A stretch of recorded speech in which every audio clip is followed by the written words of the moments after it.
cez prasknuté dno. Bez vesiel som vo víre vln.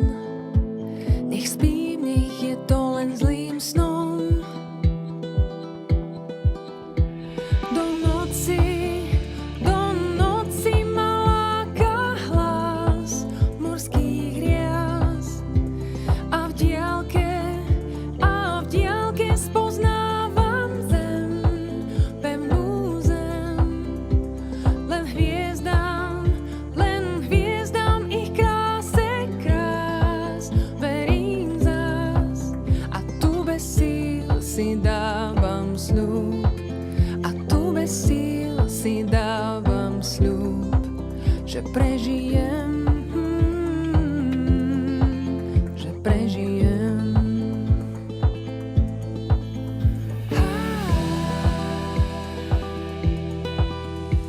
Som prízrakom v mrazivej hmle a z blúdivých sirén mám strach. V únave z tečúcich slz už viem, aký má smrť pach. Hořice na Šumavě měli tu čest, že jste přijeli speciálně sem z dálky od vás. Vyplatilo sa to pro vás? Líbilo sa vám tady? Veľmi. My sme sa sem veľmi tešili, lebo ono tým, že to je aj teda dvojkoncert s Vlastom Redlom, my sme sa spolu nevideli 20 rokov, tak som to brala ako jeden krásny výlet a za ním a za ľuďmi, ktorí teda evidentne ma akoby nepoznajú úplne a rada som sa prišla predstaviť. Takže to není premiéra s Vlastou Redlem, že budete na jednom pódium. Máte s ním nejaký speciální zážitek, když sme u toho? Áno, mám, jejda. To je 20 rokov teraz späť a boli sme spolu, sme raz tak sedeli veľmi dlho do noci niekde proste v nejakom podniku a vlastne boli sme vonku a svietil krásny mesiac a Vlasta ma vyťahol a povedal, že ideme sa prejsť. Tak mi to chytil tak pod ruku a išli sme asi 100 metrov na koniec ulice, potom sa tam otočili a išli sme späť a povedal tak. A teď môžu říct, že som chodil se Zuzanou Smatanovou. Krásný.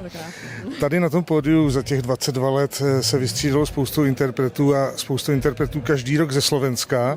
Byli tu i ty, s kterými jste zpívala duet, byl tu Adam Ďurica, byl tu Činasky tu byli, že jo? Ale byli tu i ti, které už nemůžeme v životě potkat, Miroš Birka, Vašo Patejdl. Kdo byl před vaší pěveckou kariérou takový ten vzor třeba v Čechách na Slovensku?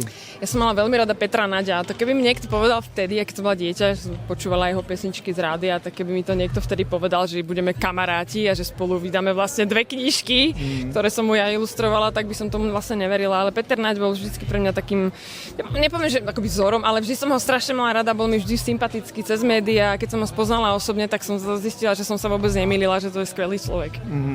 Vy jste dneska před lidmi učinila takovou krátkou zpověď, období, kdy vám nebylo úplně nejlíp, ale vlastně člověk, když zažije tu zkušenost, tak asi může třeba z toho vydedukovat něco pro ostatní lidi. To publikum bylo velmi pozorný, poslouchalo každý vaše slovo. Máte takovou radu pro člověka, co by mohl udělat, když mu není dobře? No nezostať s tým sám, to je prvá rada, pretože keď sa tým človek trápi sám, tak nemá taký ten niečo, čoho sa vie chytiť, možno by mu niekto poradil, ale je veľa ľudí, ktorí tieto psychické problémy zažíva strašne radi sami a proste je to na škodu, pretože ono zrazu sa ten človek nejak akoby vytratí z nášho života a potom sa dozvieme možno, že to niekde skončilo a nevieme prečo, takže je dôležité veľmi o tom rozprávať a nechať si pomôcť, to je dôležité. Ono možná s tím souvisí tato otázka, vaše sbírka zlatých slavíků nebo stříbrných nebo platinových desek, zlatých desek, to už je na otevření malého klenotnictví, ale určite to není to nejdůležitější, co stavíte na to všechno. No ja som už aj na to zabudla, keď hovoríte o tých cenách. Nikdy som nechcela chodiť s tým akoby nejakou nálepkou na čele, že mám nejakých zlatých slavikov. Ono je to už za nami, u nás na Slovensku to už nefunguje, už dávno, od roku 2012, už sme na to aj zabudli, že niečo také bolo. Čiže tá prestíž sa ako keby z toho trošku už vytratila. Ale ono, ja už fungujem, alebo teda mám tak hlavu úplne inak nastavenú, že mňa strašne baví proces tvorby, hej, že ja to nerobím pre ceny, ja to nerobím pre nejaký úspech. Extrémne baví tá tvorivosť, to posúvať sa, hľadať, hrať sa. To je pre mňa vlastne taká odmena. Keď príde za to cena, tak to je len taký bonus, hej, že ktorý tak vnímam. Ta tvorba, člověk, který tvoří, to ví. Ono to má 2 odvrácené stránky. Jedna je dar, že to má vůbec, ale druhá je to, že ta hlava neustále běží a pracuje. Takže jako tvoří se vám teď dobře třeba, jaký jsou třeba vaše okruhy témat nebo těch inspiračních zdrojů? vlastne to obdobie veľmi vzácne, ktoré som prežila, toto vyhorenie, bolo pre mňa veľkým zdrojom inšpirácie, pretože som napísala vlastne o tom celom album Rozprávač, o tom vlastne celý ten album, som sa tak vypísala z toho. A inak naozaj sa akoby rokmi samozrejme zaoberám sebou a vecami, ktoré sa mi okolo v živote dejú a snažím sa ich nejako akoby cez seba transformovať do tých pesničiek. Často si pripadám, že mám len takú anténu, cez ktorú niečo plyne, že som také médium a posúvam to ďalej. Takže snažím sa mať hlavu otvorenú pre všetko možné, hrať sa. Takže ako sa hrám s ilustráciami, tak sa hrám aj s hudbou a to ma strašne baví. Ja pre tú tvorbu žijem úplne. Vy jste tu dneska zpívala jednu písničku z knížky a řekla jste lidem, že ta knížka by mohla být i v češtině. Áno. Tak co to bude? Je to v češtine, už je to vonku, takže práve preto som to donesla ukázať, že teda tá knižka je už na českých pultoch a mám z toho strašnú radosť, lebo naozaj teda na Slovensku je to najpredávanejšia detská knižka, takže... Tak ji predstavte našim divákom. Tak na Slovensku sa volá tá knižka Búdkovo, ale teda do českého jazyka som ju preložila ako v Búdkovie a teda som ju napísala a ilustrovala a môžete vidieť príbeh 11 vtákov najznámejších, ktoré aj lietajú aj u vás a ja som ako malá postavička Zuzka, ktorá vás prevedie svetom tých vtákov a nazrie do každej možnej budky, kde vlastne tí vtáci bývajú a ukáže vám, ako bývajú. Takže je to, naozaj s tou knižkou súvisí aj tá pesnička, ktorú som tu spievala, takže je to také moje malé dielko. Byla tu před chvílí velmi krásná atmosféra, lidé zpívali, poslouchali každé slovo, jak jsem říkal. A já vám přeju šťastnou cestu zpět a aby jsme se tu třeba někdy zase potkali. Ďakujem veľmi pekne a budem sa veľmi tešiť. Ďakujem. Do noci ma láka hlas morských rias a v diaľke spoznávam zem, pevnú zem. Len hviezdám ich kráse krás, verím zas a tu bez síl si dávam sľub. Dávam sľub, že prežijem,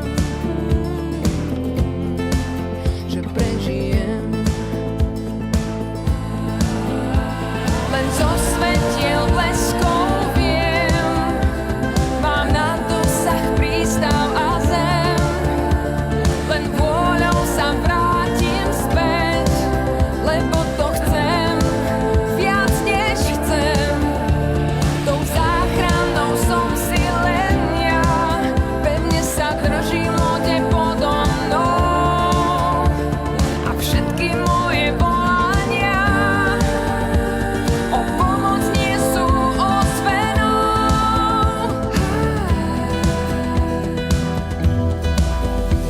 Do noci ma láka hlas morských rias a v diaľke spoznávam zem, pevnú zem. Len hviezdám ich kráse krás, verím zas a tu bez síl si dávam sľub. A tu bez síl si dávam sľub, že prežijem, že prežijem.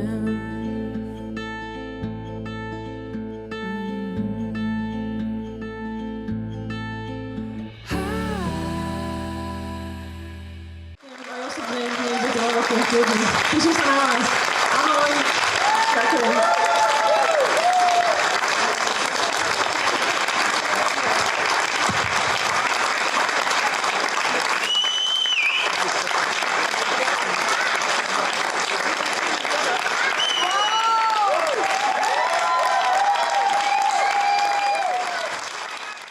Město.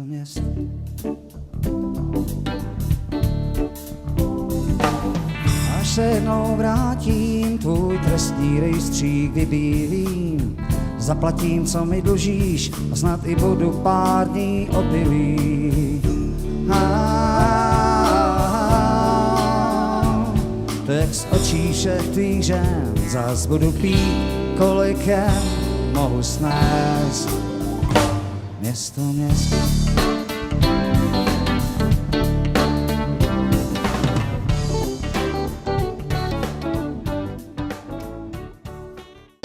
dát tady dárek, který vyrobila paní Konvalinková, sochařka z Českého Krumlova.